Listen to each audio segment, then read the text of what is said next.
Hello everyone, welcome to our channel.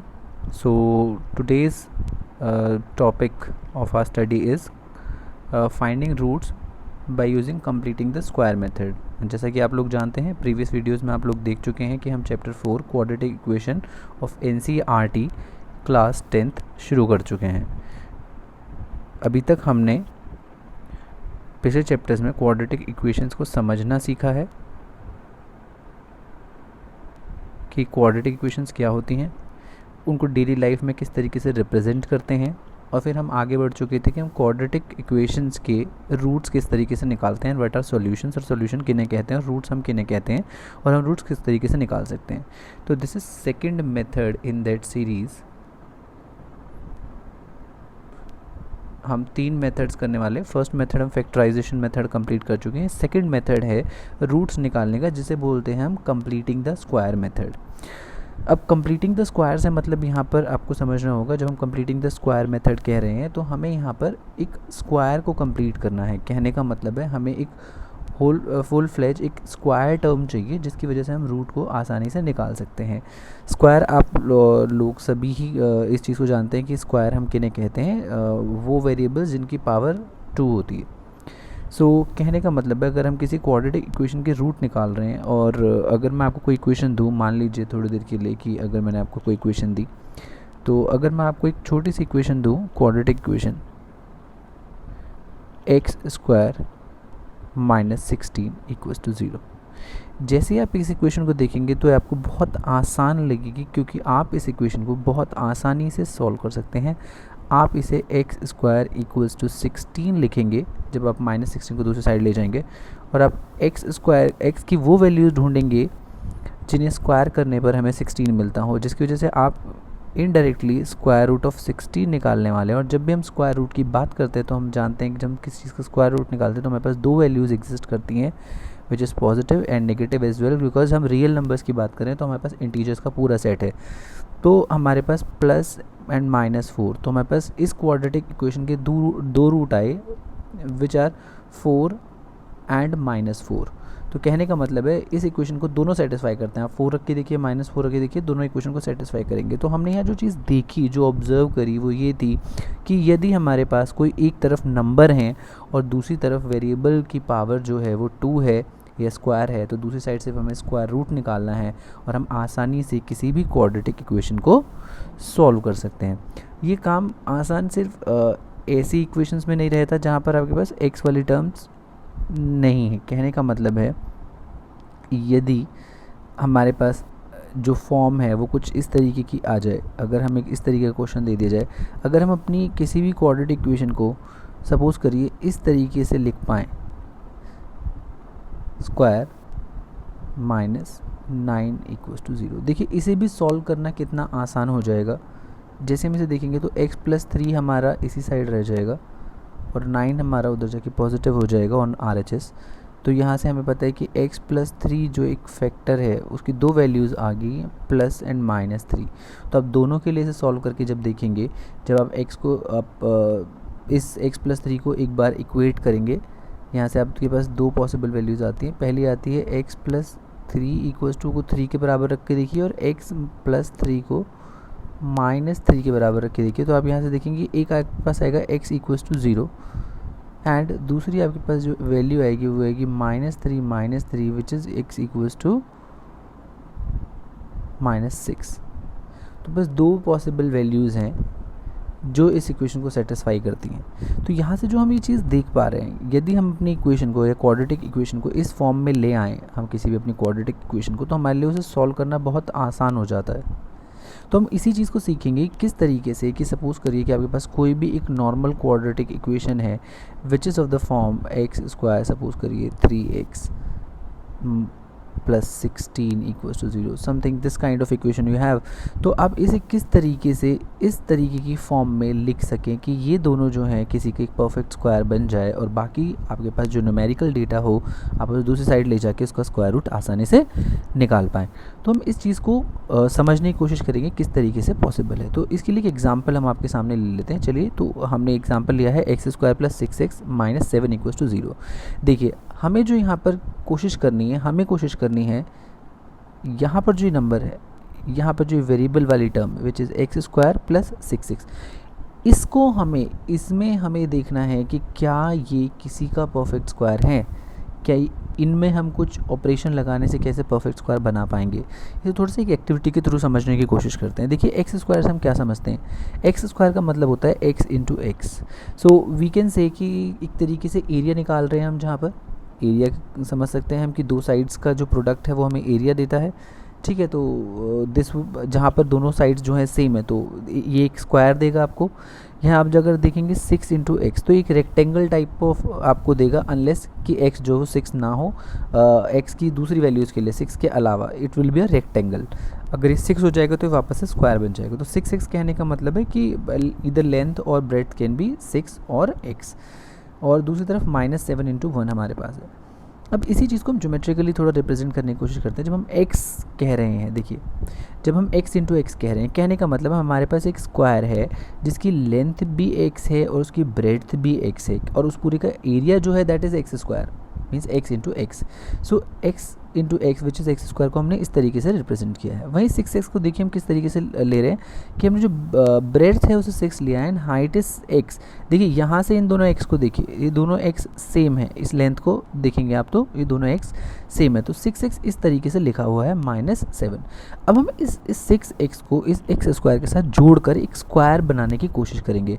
तो उसके लिए हम क्या करेंगे, हम 6x को बीचों बीच से उसके दो हिस्से करने की कोशिश करेंगे और उसे एडजस्ट करेंगे कि इसमें किस तरीके से यहाँ पर हम इसे जोड़ सकते हैं।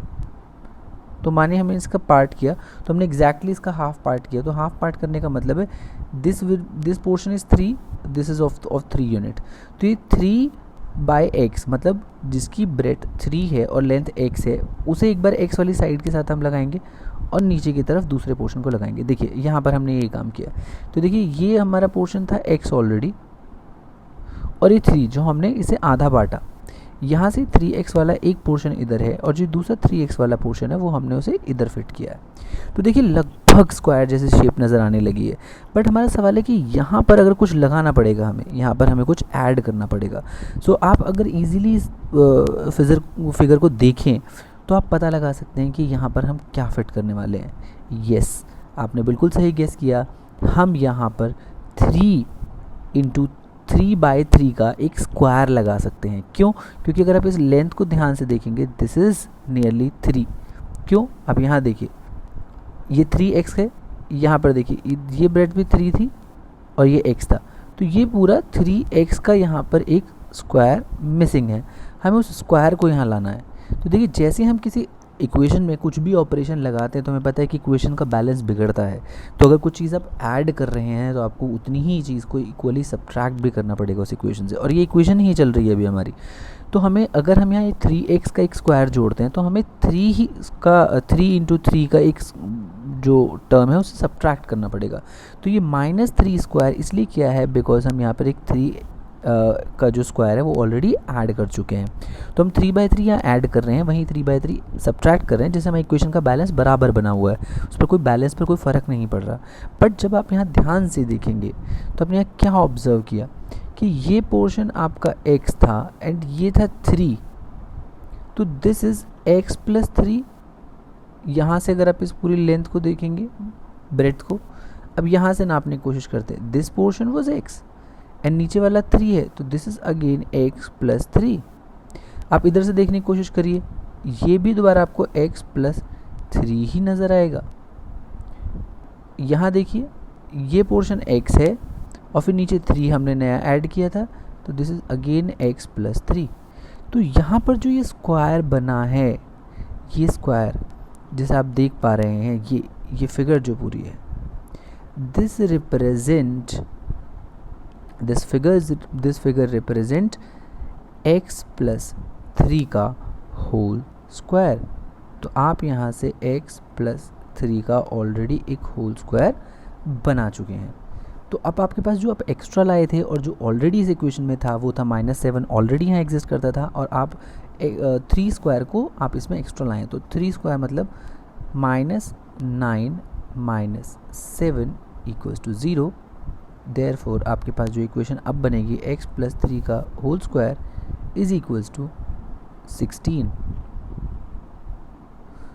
अब यहाँ से हमने फिर से वही कितनी आसानी से हम देखिए अब यहाँ से कर पाएंगे इसे, 16 का आप स्क्वायर रूट निकालेंगे तो आपको जो x प्लस 3 आया है वो आया ±4।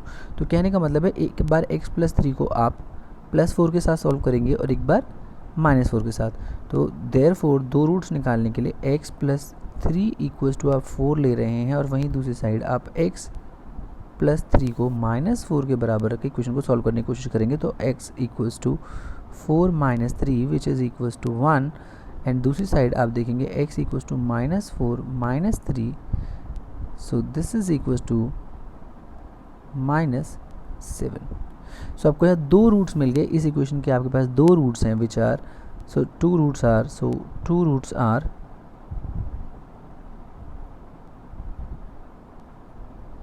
are 1 and -7।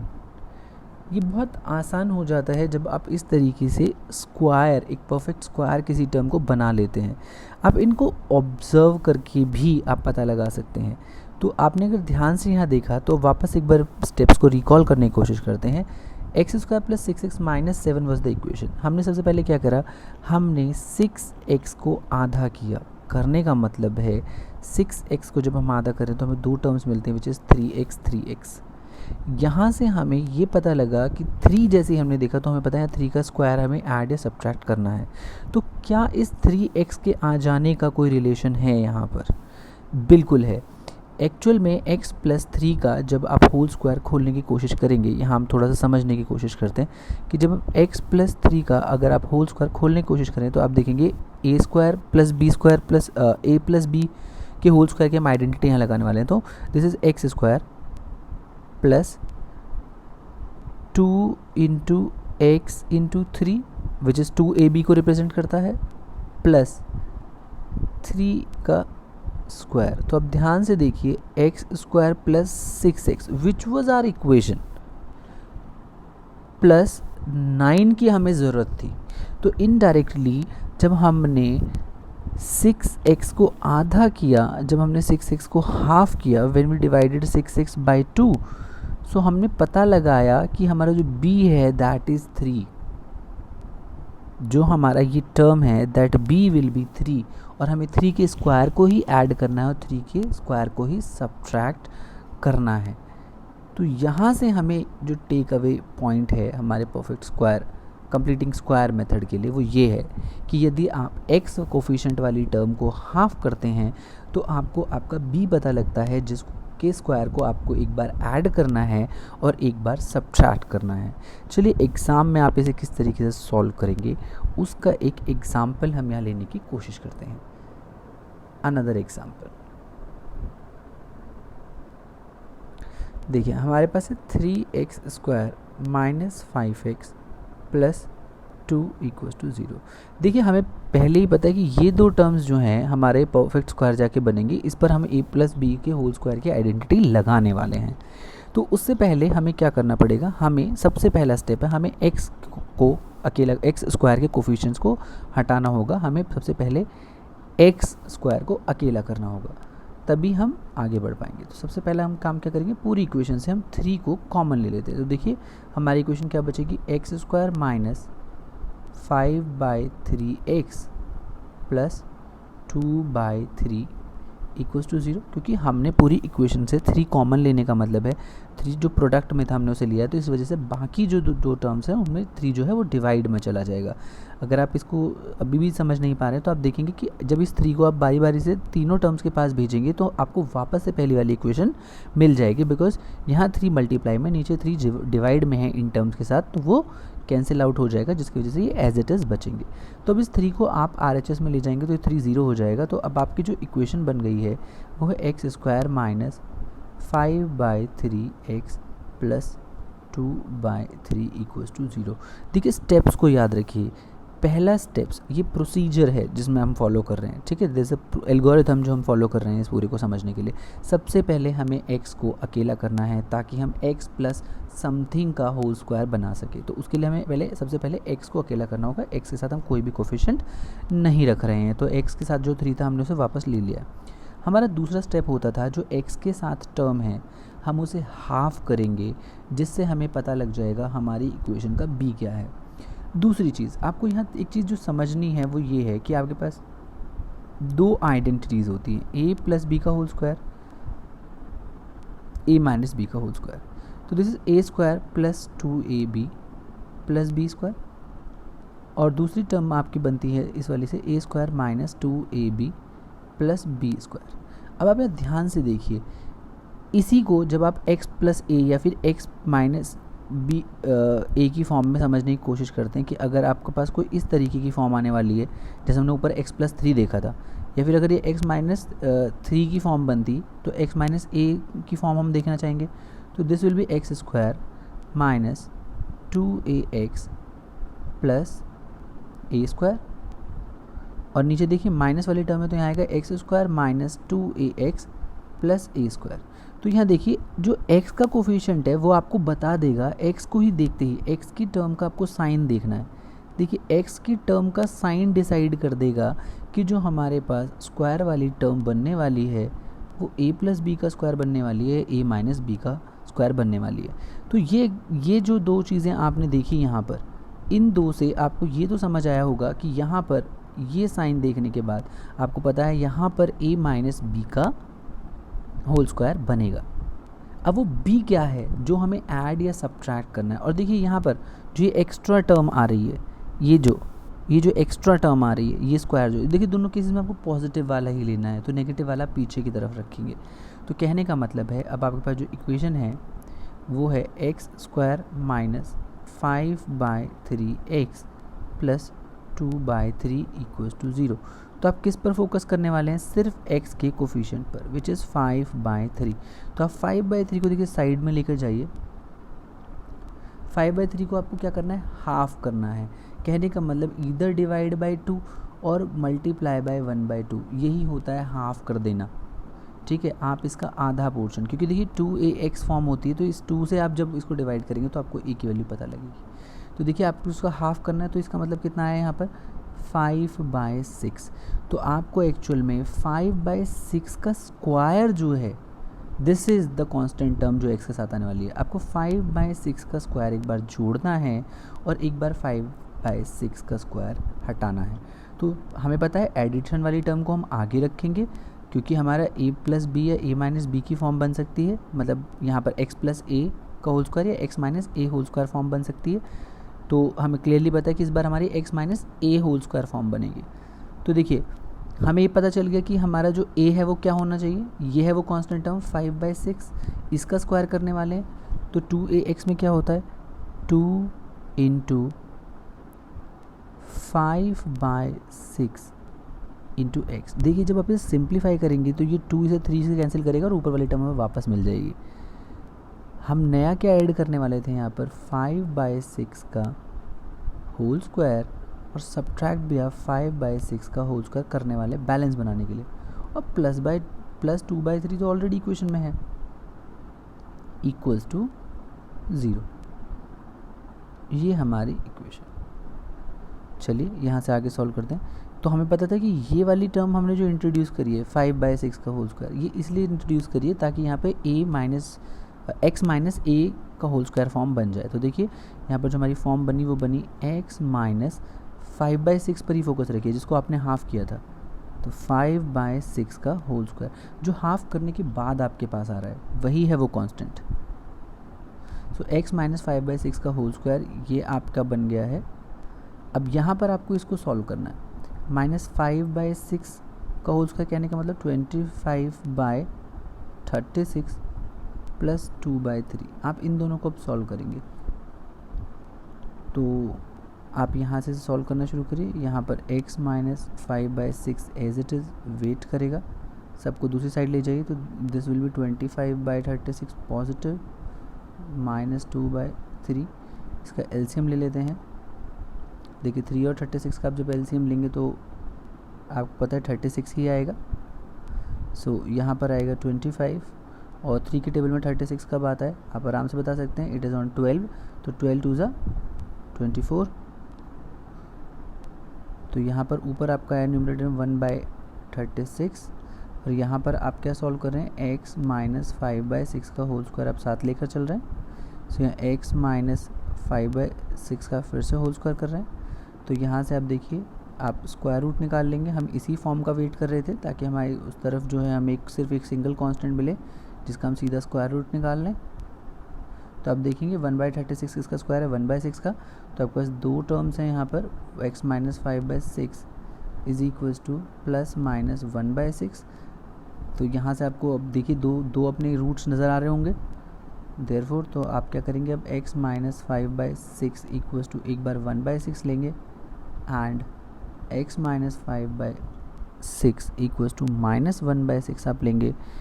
यहाँ से जब आप सॉल्व करेंगे तो x आपका आएगा 1/6 plus 5/6। So it is x is equals to 6/6। तो x इक्वल्स टू 1। यहाँ पर देखते हैं x equals to minus 1/6 plus 5/6। So it will leads to positive 4/6। So which will be simplified to 2/3. So therefore two roots are, therefore two roots of this equation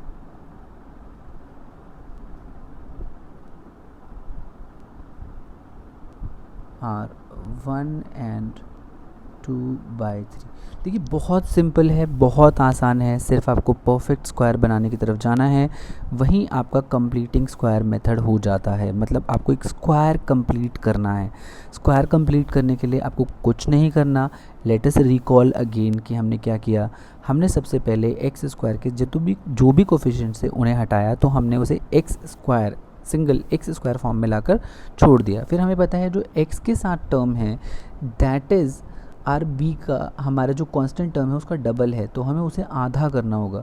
तो जैसे ही हम उसे आधा करेंगे हमें वो कांस्टेंट टर्म मिल जाएगी जिसका स्क्वायर हमें इक्वेशन में जोड़ना है और उसी का स्क्वायर हमें इस इक्वेशन से हटाना है। तो यहाँ पर हमने x का कोफिशिएंट देखा 5/3, हमने 5/3 को यहाँ पर हाफ़ किया, जिसे हाफ़ करने पर हमें मिला 5/6। तो ये 5/6 वो कांस्टेंट टर्म है। दिस इज़ विद द ए जो यहाँ इन दोनों आइडेंटिटीज़ में यूज़ हो रहा है, यही है वो a जो हमें यहाँ यूज़ करना है। तो इस a का हमें क्या करना है, एक बार a स्क्वायर की फॉर्म में आता है, क्योंकि a स्क्वायर की जैसे हम a स्क्वायर ऐड करेंगे तो हमारी इक्वेशन जो है उसमें हमें एक परफेक्ट स्क्वायर मिल जाएगा, और जैसे हम सब्ट्रैक्ट करेंगे इसी का स्क्वायर तो हम अपनी इक्वेशन के बैलेंस को ख़राब नहीं करेंगे। तो इसलिए हम क्या करेंगे, 5/6 जो हमें मिला है that is our constant number, उसका स्क्वायर एक बार हमने ऐड किया, यहाँ पर हमने उसका एक बार उसका स्क्वायर ऐड किया और उसी का एक स्क्वायर एक बार सब्ट्रैक्ट किया। देखिए ऐड वाली टर्म को हम हर बार आगे ही रखेंगे क्योंकि ऐड वाली टर्म जो है वो आइडेंटिटी का हिस्सा है, इसलिए हमने आइडेंटिटी का हिस्सा बनाने के लिए एडिशन वाली टर्म को आगे रखा। तो हमें नेगेटिव साइन देखते ही एक्स का जैसे ही हमें नेगेटिव साइन मिला तो हमें पता है this is x minus something की फॉर्म, तो दैट समथिंग इज़ 5/6। तो एक्स माइनस 5/6 का होल स्क्वायर मिल चुका है आपको। यहाँ पर ये दो कॉन्स्टेंट टर्म्स हैं, इनके सॉल्व करिए, RHS में लेकर गए और हमने यहाँ से स्क्वायर रूट निकाला, और फिर हमारे पास जो दो terms I that is plus minus 1/6, और फिर बारी बारी से हमने इस फैक्टर को एक बार प्लस 1/6 के साथ और एक बार माइनस 1/6 के साथ सॉल्व किया, हमें हमारे दो रूट्स मिल गए। तो this was very simple, very interesting method called method of completing the square. So this is one of the method by which we can also find roots of our quadratic equation. So this is all from my side. Stay safe, stay happy, stay healthy, happy learning from home. Please mask पहन कर बाहर जाएं जब भी आप घर से बाहर जा रहे हैं. This is all from our side. Signing off by mister maths. Take care, stay happy, stay healthy, and come back again for the next video जहाँ पर हम क्वाड्रेटिक फार्मूला को समझने की कोशिश करेंगे. How we derive quadratic formula and quadratic formula के uses कहाँ होते हैं और क्वाड्रेटिक फार्मूला आपके काम को कैसे आसान कर देता है. तो do come for the next video and please like, share and subscribe our work. Do share with your friends, do share with your family members if they need anyone is preparing for class 10th, and we are also discussing CBSE board related questions here. So जल्दी हम CBSE board related question bank जो है case studies का उन्हें भी solve करने की कोशिश करेंगे, because case studies will be a very important part of CBSE board curriculum. और आगे बाकी बोर्ड्स भी इसे अपने सिलेबस का हिस्सा बनाने वाले हैं, because competency based education is the new thing which we have to follow. So उसके लिए आपको प्रॉब्लम सॉल्विंग के लिए आपको केस स्टडीज सॉल्व करनी आनी चाहिए। So soon we will be doing that also, chapter wise हम केस स्टडीज़ करेंगे और आप लोगों के साथ डिस्कस करेंगे। So do like, share and subscribe our channel, और अपना ध्यान रखें। यही आज की तरफ से bye bye everyone, take care, God bless you.